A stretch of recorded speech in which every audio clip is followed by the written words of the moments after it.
Halo teman-teman. Udah ya. Oke. Kenalin ya. Kami dari mahasiswa bimbingan konseling. Gue Angelo. Gue Luis. Dan pada hari ini kami akan membahas seputar apa, Wis? Bimbingan konseling. Bener banget tuh. Semacamnya. Jadi kita kira-kira pada pertemuan ini ya, kesempatan ini kita pengen bahas tentang bimbingan konseling, terus kemungkinan teorinya juga, kode etiknya juga, iya, dan bahkan mungkin pengalaman kita gitu, pengalaman pribadi kita, ya, teman-teman. kita yang pernah ketemu guru BK dan sekarang jadi mahasiswa BK gitu kan. Banget. Nah, langsung aja kali ya dari yang pertama. Kenapa tuh? Excited banget tuh. Karena jadi langsung aja yang pertama kali ya, Wis. Apa sih bimbingan konseling itu menurut lo yang awalnya lo pura-pura nggak tahu nih ceritanya? ya teman-teman, jadi gini, kalau bimbingan konseling kan itu identik dengan guru BK di sekolah-sekolah ya. Entah mungkin mungkin murid-murid nakal yang menonton murid-murid nakal masuk BK Parah banget sih. Mending kontak gua aja langsung dari kita konseling.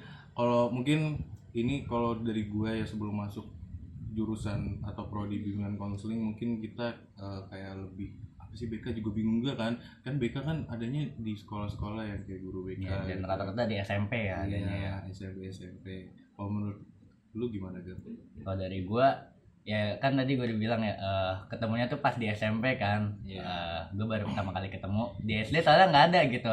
Kalau kita nakal atau kita ngelakuin sesuatu, dibimbingnya sama wali kelas kan. Betul. Terus baru di SMP gue baru kenal bimbingan konseling guru BK. Gue inget banget namanya Pak Widodo. Dia apa ya, orangnya tegas dan mengayomi gitu loh. Kalau yang gue lihat ya dari pengalaman gue. Emang rata-rata guru BK tuh mengayomi, teman-teman. Waduh, gue lihat lu udah menggambarkan banget nih, Wis. Dari masih jauh, teman-teman, kita masih semester 1. Nggak apa-apa, manifest ya, Wis, manifest. Iya, betul. Manifest. Kalau kata Gen Z sekarang kan manifest ya. Anjay. Tapi sebenarnya pengertian sebenarnya tuh apa sih, Wis, kira-kira? Pengertian sebenarnya. Kalau pengertian sebenarnya itu, nah jadi sebenarnya bimbingan konseling itu bimbingan yang berfokus pada membantu orang-orang yang memilih apa yang dianggapnya paling berharga. Sementara konseling itu berfokus pada membantu mereka melakukan perubahan, teman-teman. Nah, itu yang dijelasin Luis ya. Jadi kalau bisa dilihat itu konseling tuh kayak proses interaksi gitu loh, secara face to face antara konselor dan konselingnya gitu. Jadi untuk pengentasan masalah. Terus juga yang dari kita pelajari ya, Wis ya, dari ini konseling tuh mengarah ke inner apa, Wis, namanya? Inner experience, inner world experience. Nah, itu kayak menyentuh pengalaman yang dari dalam gitu loh, dari seorang konselingnya gitu loh. Baik secara verbal maupun non verbal, teman-teman. Iya.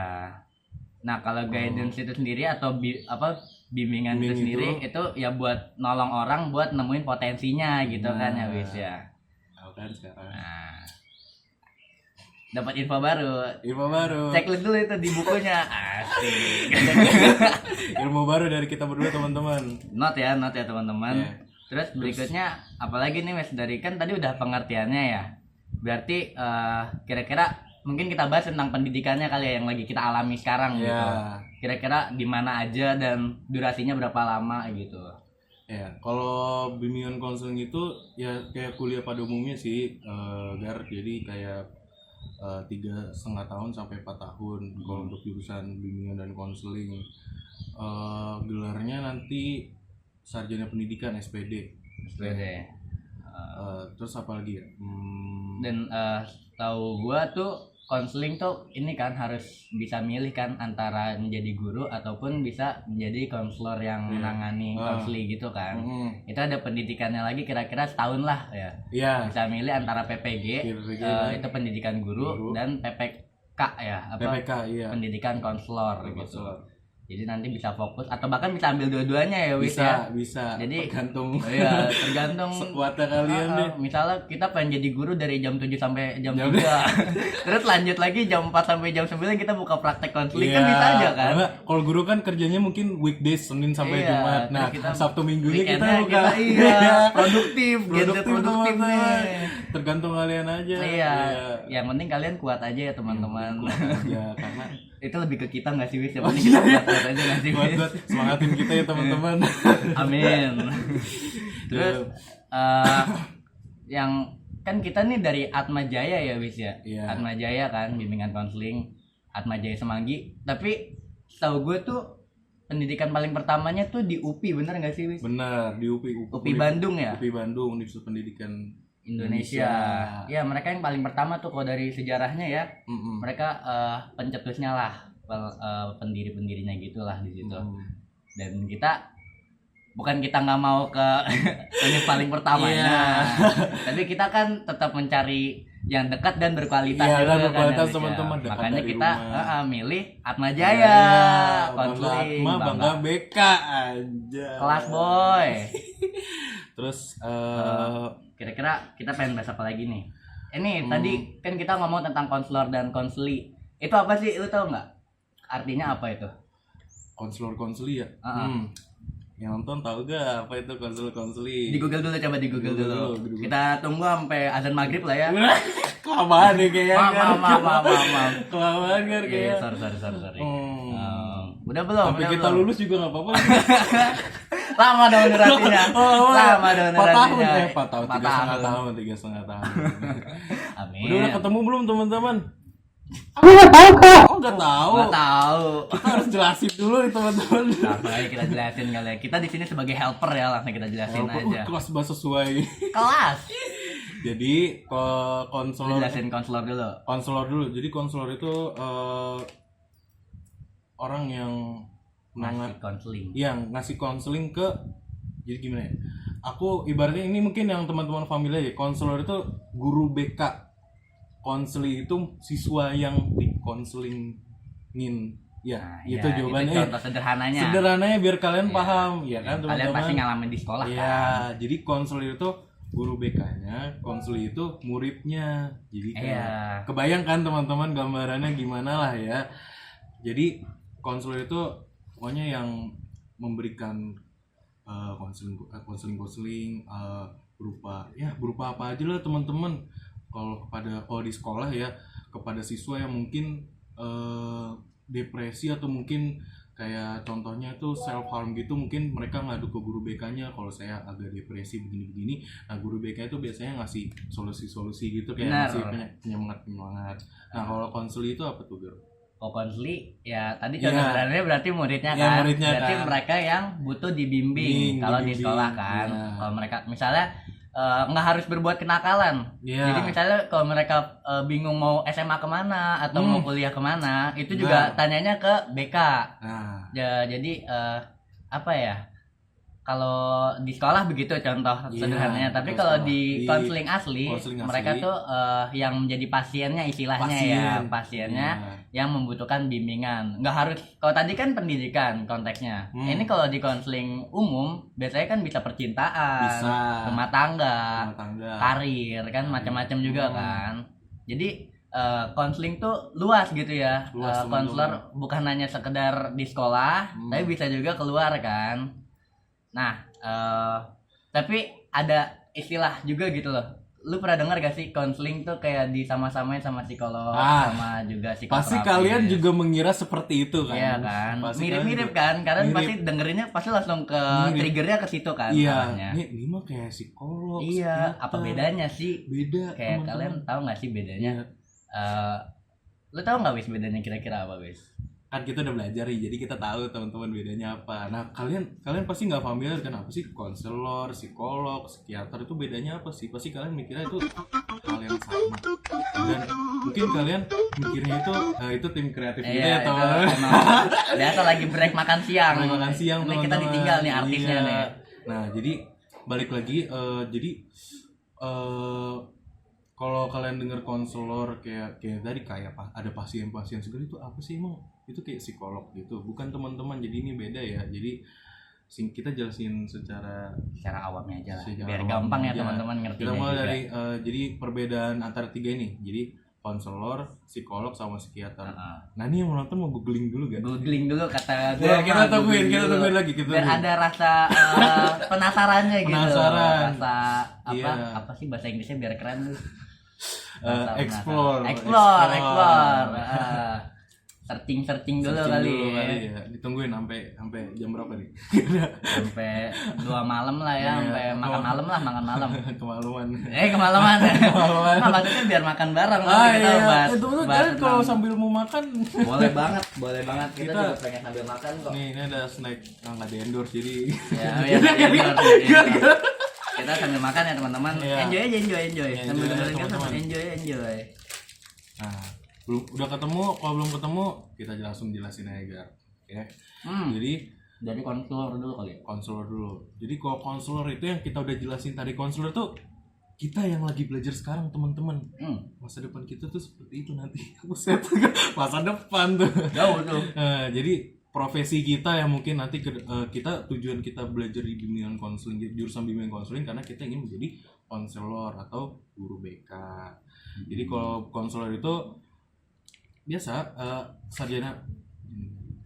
Kalau guru BK itu sarjana S1 jurusan bimbingan konseling, gelarnya SPD kayak yang tadi udah dijelasin di awal, dan bisa juga lanjut ya habis dari SPD gitu itu kita dikasih 2 pilihan, mau jadi guru BK atau jadi konselor. Kalau jadi guru BK kita harus ikut PPG aja, pendidikan profesi guru. Kalau menjadi konselor kita harus belajar pendidikan profesi konselor. Nanti gelarnya ada kons titik. AONS. Kalau PPG gelarnya apa, Wis? SPD. Tapi kalau enggak tadi ke PPG jadi apa? Ada gelarnya? GR. Itu. Kalau berdua bisa teman-teman kayak gitu guys. Benar, jadi GR Cons. Wah, keren banget. Panjang banget itu, panjang namanya. SPD GR Cons. Wah, keren. Nah, sekarang kalau psikolog tuh Gar, apa tuh Gar? Kalau psikolog ini fase agak lebih jauh ya, lebih expert dikit daripada konseling kan. Ya kelihatan jelas lah dari sarjananya aja mereka gelarnya beda. Mereka kan PSI, gua kan ya Wis ya. Dan untuk menjadi seorang psikolognya itu harus S2 lagi mereka kan. Jadi kayak buat pengkhususannya kayak kita tadi PPG atau PPK, mereka tuh harus S2 lagi. Jadi harus mengambil pendidikan magister profesi psikolog gitu.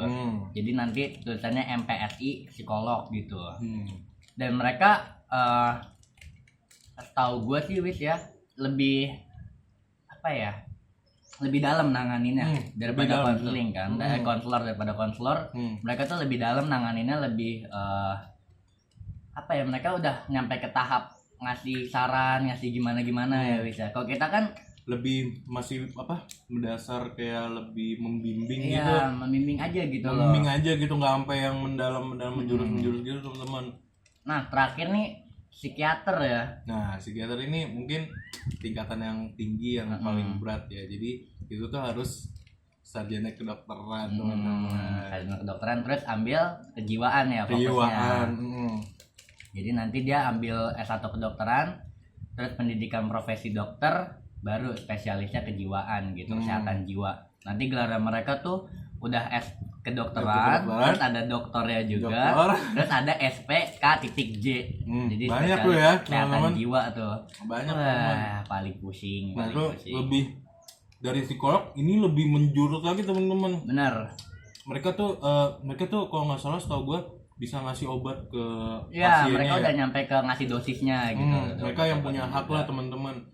Nah, jadi kalau konselor sama psikolog tuh kalau nggak salah belum boleh ngasih obat-obatan. Ya, belum nyampe situ tahapnya. Karena kita bukan kedokteran kan basicnya. Kita emang fokus kejiwaannya aja gitu. Dan ini tuh paling beda psikoterapi ini kan ya. Jadi kayak mereka long term, pengarahannya tuh long term gitu buat konselingnya. Terus juga mereka bisa merekonstruksi personalitinya gitu, kepribadiannya juga.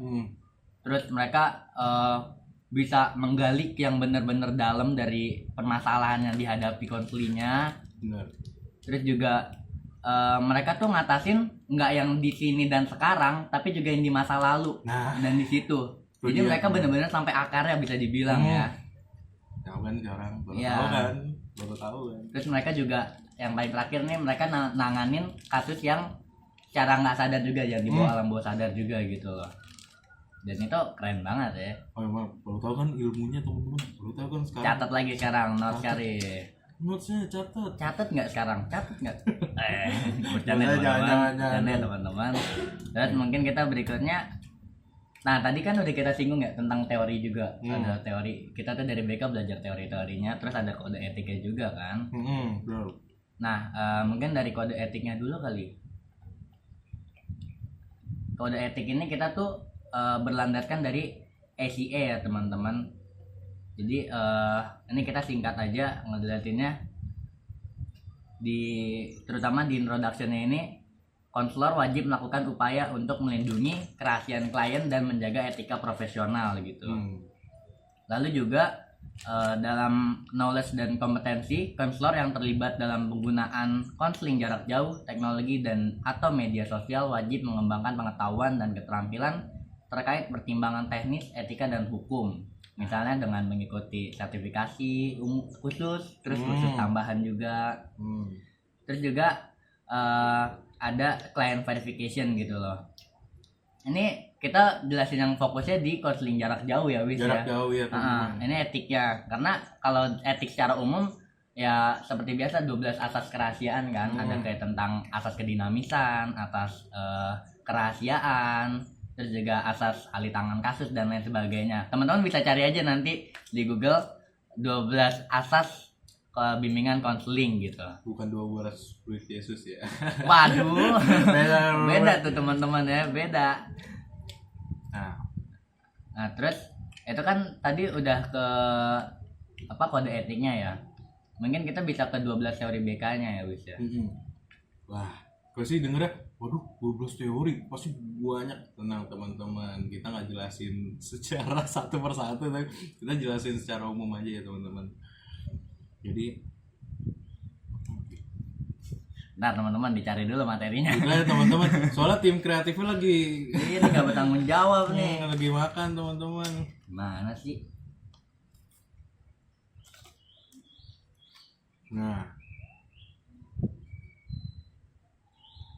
jadi kalau teori konseling itu ini bisa kita sebut kalau kita belajar ya, kita sebutnya tuh Vipatus Strateg teman-teman. Apaan tuh teman-teman? Jadi ini per kata ya. Vipatus Strateg. V itu filosofi itu maaf teman-teman, typo banget tuh lidahnya tuh. Apa tadi? Filosofi artinya pandangan atau filosofi sih. Cara pandang itu dia gitu. Apa itu pantologi ya, Ger? Patologi yaitu masalahnya. Tuh itu tujuan, goals. Stra itu strateginya. Tech itu teknik. Okay. Jadi itu cara bimbingan konseling buat nyelesain masalah ya. Iya. Nah, itu kan tadi ada Vipatus Strateg ya. Nah, di poin keempat kelima kalian tahu kan tadi ada strategi dan teknik. Nah, strategi dan tekniknya ini menggunakan 12 teori dari bimbingan konseling. Dan ini yang akan kita jelasin sekarang teman-teman. Sekarang. Siapin notesnya di depan kalian. Waduh bos. Apa mau searching lagi, kita tungguin lagi. Kalau zaman sekarang udah pakai tab, Wis, udah nggak pakai kertas ya, teman-teman. Udah pakai tab tuh, terus pakai stylus pen gitu kan. Canggih tuh. Genjet. Ya nonton game beta nih gue lihat. Waduh, baru lahir nih 3 orang, 3 bayi baru lahir. Ntar dulu kali kecepatan buat mereka kecepatan. Lanjut ke ini gue dulu ya berarti ya. Psikoanalitik. Yang pertama itu psikoanalitik. Itu Sigmund Freud yang nemuin tuh Sigmund Freud. Jadi apa namanya? Ini tuh teorinya berdasarkan tingkat kesadaran. Jadi ada conscious, pre-conscious dan unconscious. Dan strukturnya itu struktur pembentuknya ada id, ego dan super ego. Jadi id ini adalah kayak hawa nafsu ya, atau sesuatu yang mengajak kita buat bersenang-senang gitu. Ego tuh akal sehat kita, reality kita ada di mana, kita ada di sini kan, buat ngelakuin apapun kita punya kebebasan itu gitu. Dan super ego itu adalah moral, bisa dibilang begitu. Jadi bagaimana kita berlaku baik gitu loh. Jadi ini tuh kalau ini penggambaran sederhananya kayak di film-film wis. Yang kayak kita nih, terus di kiri ada bisikan setan, di kanan ada bisikan malaikat. Oh iya. Nah itu penggambaran sederhananya begitu teman-teman. Jadi kita pengen ngelakuin yang baik nih, dengerin bisikan setan, atau ngelakuin yang jahat dari bisikan setan itu gitu loh.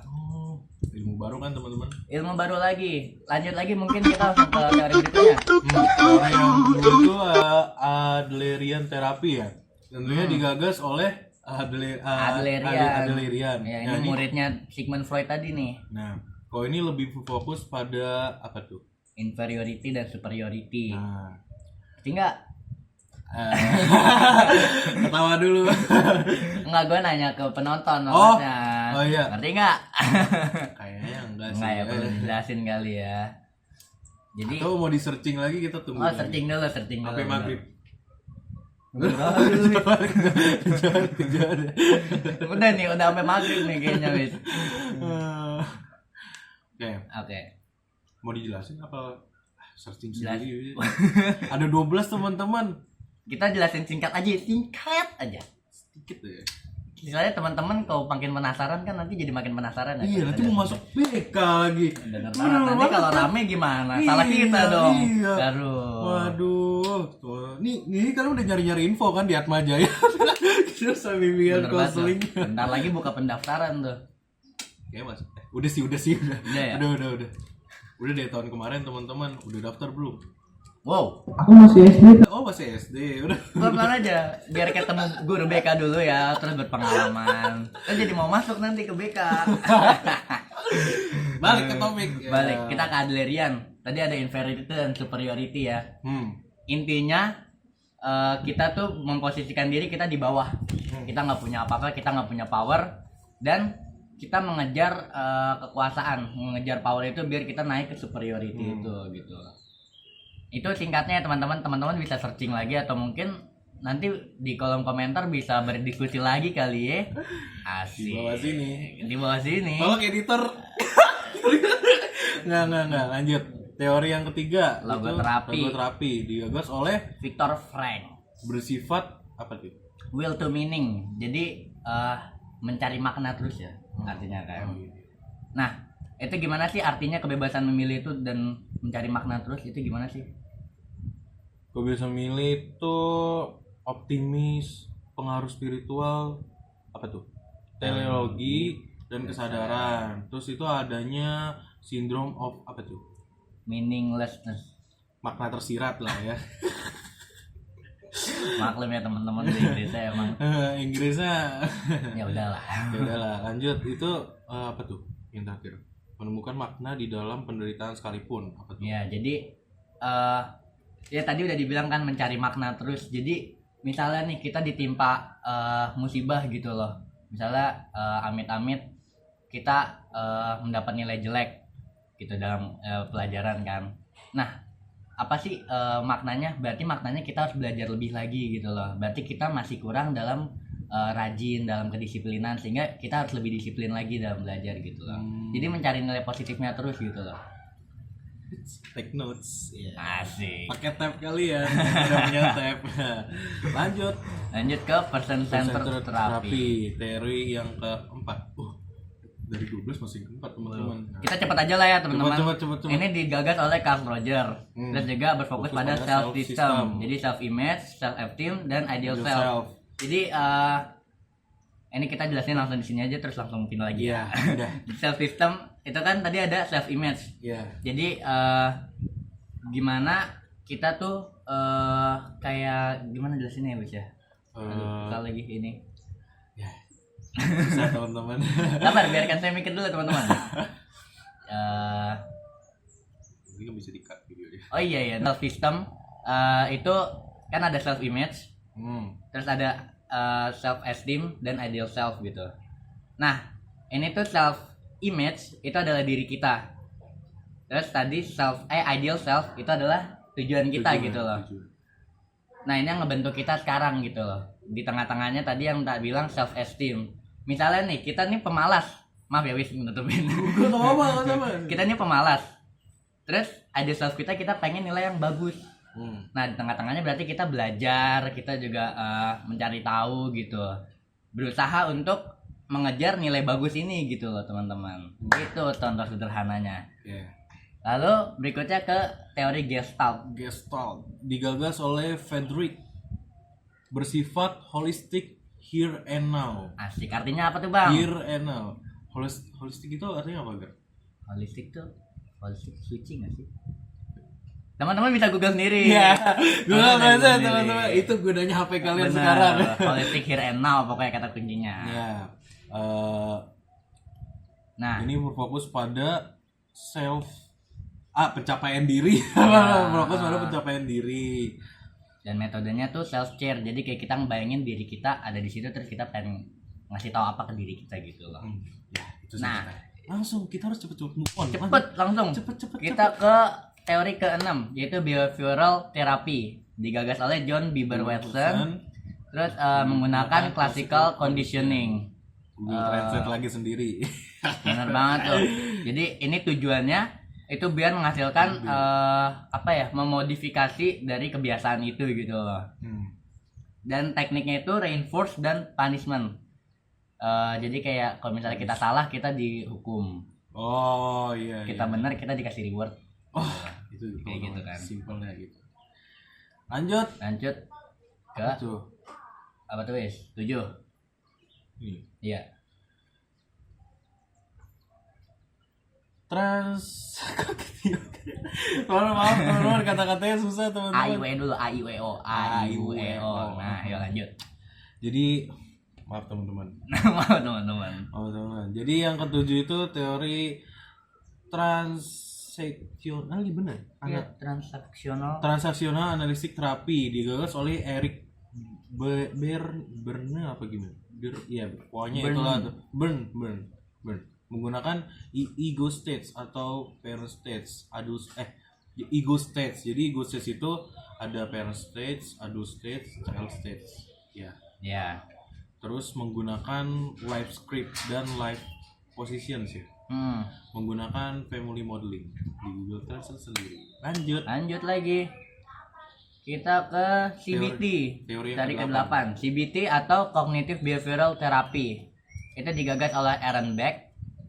Jadi ini adalah isinya tuh tentang positive versus negative thought, terus positive versus negative emotion, dan positive versus negative behavior gitu. Dan di sini tekniknya tuh menggunakan teknik ABC atau activating event, belief, dan consequences. Bukan ABC kecap ya. Bukan ABC 5 dasar juga. Beda. Lanjut lagi. Yang ke-9 teman-teman. REBT, Rational Emotive Behavioral Therapy. Keren Bang Haji. Lanjut, apa tuh? Digagas oleh Albert Ellis, mengatur rasio perilaku dan emosi, anger management. Lalu ini menggunakan ABCDEF model. Kepanjangannya terlalu panjang. Wow. Apa tuh? Ini basicnya sih dari yang tadi ABC, cuma lebih advance lagi ya teman-teman, lebih kompleks lagi. Apa aja tuh Wis? Dikoreksi ya teman-teman kalau salah. Activating event, belief, consequences, disputing intervention, effect and effective philosophy is developed. Ya gitulah teman-teman. Dan new feeling. ABCDEF. Kurang G ya, kayak nanggung ya, kurang G. APZ ini nggak apa-apa, Ger. Waduh, kepanjangan nih durasinya nih nanti. Lanjut lagi. 3 lagi teman-teman, semangat. Teori yang ke-10. Reality terapi. Digagas oleh Dr. William Glasser. Membahas perilaku total behavior, yang terdiri dari doing, thinking, feeling, dan filosofi. Jadi kalau gue tangkap lebih ke keselarasan antara pikiran, emosi, dan kelakuan gak sih? Iya. Itu kan, itu intinya ya teman-teman. Iya. Kita lanjut lagi ke teman-teman. teori ke-11, SFBT, itu Solution Focus Brief Therapy. Digagas oleh Steve DeSazer and Kim In-soo-berg. ya, asik, namanya keren banget kan. Kelas men, emang orang-orang pintar namanya keren ya. Kayak gue Angelo, berarti gue orang. Wow. Tepuk tangan lu tuh. Makasih. Oke, langsung lanjut aja. Lalu lanjut aja nih, Wis. Bentar, Sekali. sekali. Dikit-dikit dulu. Ini tuh tentang SFBT itu berpandangan bahwa manusia mampu mengkonstruksi solusi. Iya. Teori ini berfokus pada solusi dari masalah yang dialami gitu. Jadi mengedepankan bahwa individu adalah pakar dalam kehidupannya sendiri gitu. Terakhir Wis, kasih paham. Ini teori terakhir teman. Kasih Masih paham. text note kan? Oke. Ini teori yang ke-12 itu adalah naratif terapi, digagas oleh Michael White. Ini ada 2 orang teman-teman. Digagas oleh Michael White dan David Epson. Kalau menurut teori ini tuh konseling sebagai pemeran utama dan penulis cerita. Kalau bahasa Inggrisnya tuh the story maker aja. Asik, kelas banget boy. Dalam hidupnya. Mahal. Jadi kita itu adalah pemeran utama dalam cerita kehidupan kita. Jadi ini kita nih ada buku nih. Bukunya tuh isinya istilahnya tuh kayak autobiografi kita dalam situ. Kayak gitulah. Kita anggap diri kita tuh kertas kosong yang bisa diisi gitu. Iya. Dan tentu isinya konstruktif gitu ya. Jadi membangun diri kita terus gitu teman-teman. Gitu teman-teman. Nah, nggak kerasa kan kita udah 12 teori 12. kita jelasin. Nah, tadi udah bahas kode etik, teori BK juga, terus tadi udah pendidikannya, perbedaannya kan, dari yang kalian nggak tahu apa sih bedanya konselor, psikolog, psikiater. Terus sekarang kita mau sharing sedikit nih teman-teman. Kacau dari gue dulu nih. Dulu. Ya boleh, Angelo. Aduh. Kan teman-teman kan Angelo dari Gonzaga ya teman-teman, dan guru BK-nya mungkin di situ sangat bagus. Ada 2 apa 3 guru BK-nya? 4 kalau nggak salah. 4 teman-teman, wah keren banget kan. 4 atau 5 lupa. Ya kan banyak sekali teman-teman guru BK-nya. Pasti konselingnya di situ bagus. Maksudnya guru BK-nya pasti sangat bagus itu. Mungkin bisa sharing Angelo mungkin dari SMP dulu, SMA atau dari SD. SD nggak ada. Nggak ada. Oke, lanjut ya. Berarti dari gue ya. Iya. Jujur dari SMA gue nggak ada masalah. Jadi gue nggak pernah berhadapan dengan guru BK gitu. Paling tentang konsultasi kuliah doang kan. Lebihnya gue nggak ada. Yang menarik tuh di SMP. Wah, apa tuh Gar? SMP tuh gue kan agak badung. Nah, kelihatan gak dari mukanya? Waduh. Jadi dulu tuh gue kan gondrong banget ya, nggak kayak sekarang tuh cepak gue. Dulu tuh gue gondrong banget, nutupin mata, rambut gue tuh dulu ya nutupin mata kayak jamet gitulah. Sampai sekarang? Waduh, sekarang mah udah messy banget, asik. Sorry ya. Lanjut terus habis itu karena udah ini kan panjang banget. Terus tiba-tiba guru BK tuh ngadain ini. Ngadain razia. Oh, di swasta ada razia juga? Ada ternyata. Itu juga kayak alah, besok lah nyukur, besok lah. Terus nggak sadar ternyata udah razia. Lah, gua dipotong. Jelek kan emang bukan basicnya bukan basic nyukur kan. Iya. Ya udah, gue terima aja gitu. Terus nanti nyampe rumah gue bisa di inilah ke tukang cukur kan, buat dirapihin. Terus gue bilang ke bapak gue, Pak, tadi kena razia rambut, ini jadi jelek. Yaudah nggak apa-apa, buat kenang-kenangan aja. Gue gituin terus. Jadi kan gue malu ya selama sekitar sebulan 2 bulan nunggu rambut tumbuh tuh malu banget karena di sini nggak rata, pitak-pitak gitu kan cukurannya. Jadi gue ya udah, makanya gue punya muka tebal sekarang karena berdasarkan pengalaman itu gitu loh. Kayak udah, gue udah nggak punya malu lagi, udah rambut gue begitu pede aja. Ya teman-teman, jadi dari cerita Angelo ini kita bisa ambil sisi positifnya kalau misalnya kita tuh harus disiplin dengan peraturan di sekolah, teman-teman, terutama rambut. Emang dasarnya gue salah juga sih karena gue udah diperingatin berkali-kali dan gue mikirnya besok terus kan, besok ternyata udah Hari H. Nah itu dia teman-teman. Kalau lu Wis gimana Wis? Ada nggak pengalaman sama Waduh, guru BK? sebenarnya gue anak baik-baik sih di Wow, sekolah. anggap aja gue percaya nih Ya, Wis, ya. cuman adalah ya kalau dipanggil ke BK, kalau lu dipanggil atau enggak sih? Pas Dipanggil. cukur? Iya. Dipanggil sama wali kelas. Ya. Kalau gue ini lebih ke gue yang mengadu ke guru BK teman-teman. Jadi pada ceritanya kan gue dulu dari SMP gue udah pakai kacamata ya teman-teman. Gue pergi ke WC ya kayak WC itu abis olahraga ganti baju seragam. Iya. Kacamatanya gue taruh di wastafel. Ternyata ada satu anak iseng teman-teman, kacamata gue diambil, diumpetin, ditaruh ke tas murid cewek di kelas. Nah selesai gue ganti baju, gue nyariin kacamata gue kan, ternyata kacamata gue tuh hilang teman-teman. Terus gue nggak tahu nih, akhirnya gue langsung ya namanya juga bocil lah teman-teman, langsung ngadu lah ke guru, kacamata saya hilang bu, padahal tadi saya taruh di wastafel. Terus akhirnya dicek teman-teman CCTV sekolah, maksudnya bukan CCTV-nya tuh dari luar, tapi ada kalau kalian keluar WC kan pasti kelihatan ya murid-muridnya yang. Nah kemudian abis gue masuk, ternyata ada yang masuk juga. Abis masuk dia keluar megang kacamata gue ini dan sengaja nggak tahu maksudnya apa, gue juga bingung. Dan mungkin muridnya ini emang agak badung teman-teman, emang suka bermasalah gitu di sekolah, suka panggil guru BK. Kacamata gue diambil, terus ternyata ada CCTV kelas juga. Dia masuk kelas, kacamata dimasukin, diumpetin ke dalam tas salah satu murid di kelas itu. Kebetulan kelasnya kosong teman-teman, bingung juga. Oh ya mungkin kayaknya lagi pada ganti baju olahraga juga. Jadi nah habis itu setelah dicek, muridnya ini dipanggil, diinterogasi dikit, orang tuanya juga dipanggil. Ya sebenarnya masalah kacamata doang sih teman-teman, tapi kan ini bahaya juga ya, apalagi kacamata kan pemberian dulu kan masih ya pemberian orang tua juga. Dan kalau ganti kan lumayan ya teman-teman, pasti yang pakai kacamata tahu harga kacamata tuh mahal teman-teman ya. Jadi itu teman-teman ya, semua punya masanya. Kalau di SMA mungkin sih nggak ada ya. Mungkin kalau SMA mungkin sama kayak lu Gar, waktu SMP di razia rambut juga. Walaupun gue juga swasta, tapi ada teman-teman ya? Razia rambut juga. Oh gue posisinya aman, karena gue kan di Gons ya. Jadi karena rata-rata gue di atas 85, gue aman waktu itu gondrong. Oh iya, dan Gonzaga juga boleh gondrong juga kan? Di atas 85. Iya. Berarti lu pinter dong. Diem aja teman-teman.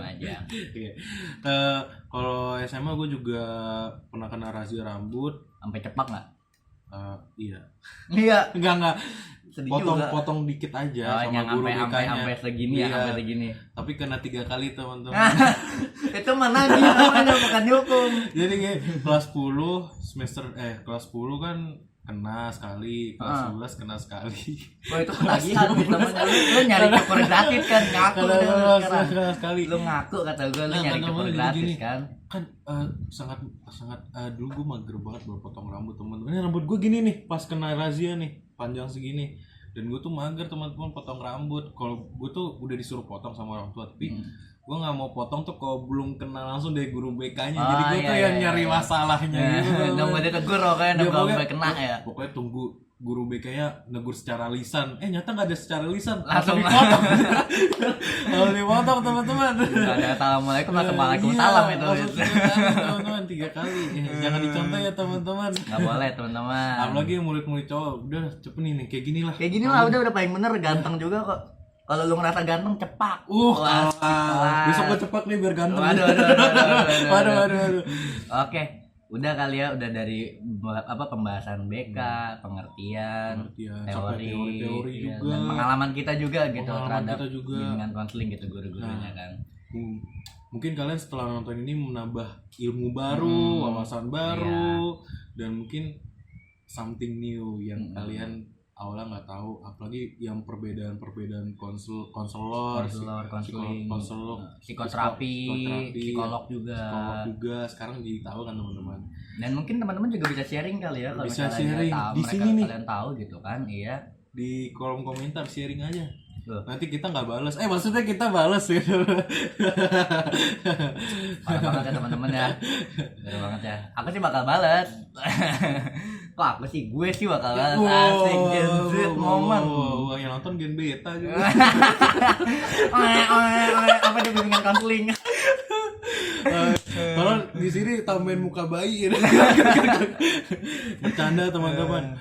Ya, mungkin ini singkat podcast abstrak kita dari mohon maaf kalau misalnya kita dari tadi salah kata, salah pengucapan. Kami hanya mencoba menjadi wadah biar kalian bisa berdiskusi lagi gitu bisa. kan. Dan bisa ya ilmu baru lah udah jelasin. Siapa tahu tadi. kalian jadi tertarik kan masuk bimbingan konseling. Linknya di bawah sini ya pendaftarannya. Promosi banget. Bangga. Jangan lupa di sini tambahin Bangga BK, Bangga Atma. Oh, kebanyakan editornya kasih deh. Kasihan. Oke teman-teman, udah mungkin Angelo. Sudah. Oke, dari gue juga udah. Terima kasih teman-teman. Gue Angelo. Gue Luis. Pamit diri. Bye bye.